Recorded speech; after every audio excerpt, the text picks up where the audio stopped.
हिजो बेलुकी बिस्केट जात्राको अन्तिम दिन बिस्केटको रथ ताना यो ठाउँमा आएर बोलाछीमा आएर सुगुलको फल्टुपुरको बोलाछीमा आएर दुवै पछि उता हानाहान भएको थियो।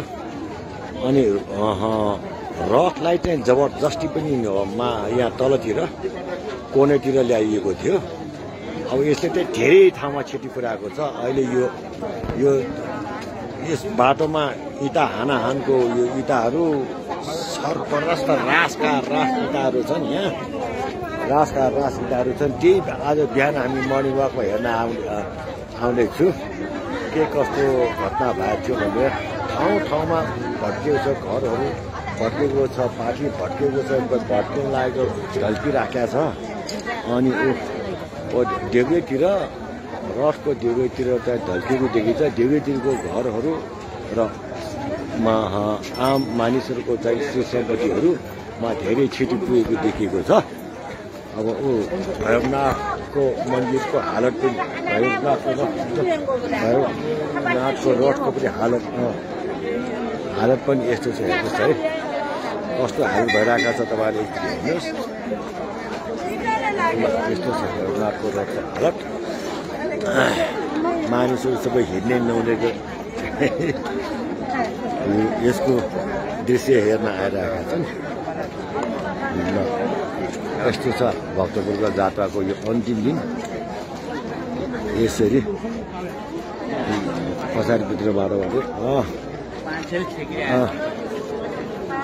पाङ्रा ठामेको नकिजो खतानो छुट्टीका नकिजो खता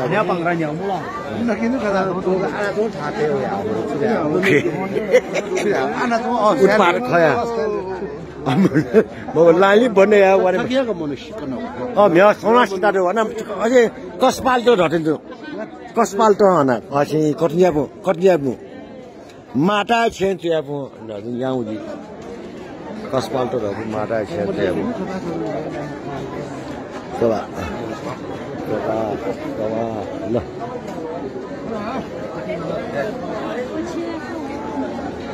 ल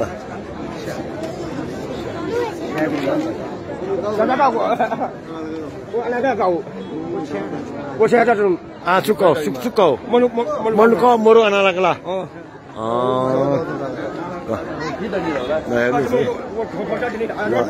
यो ठाउँमा रथले च्यापेर हिजो एकजना व्यक्तिको मृत्यु भएको थियो। यही ठाउँमा हो ल रथले च्यापेर मृत्यु भएको ठाउँ। यही ठाउँमा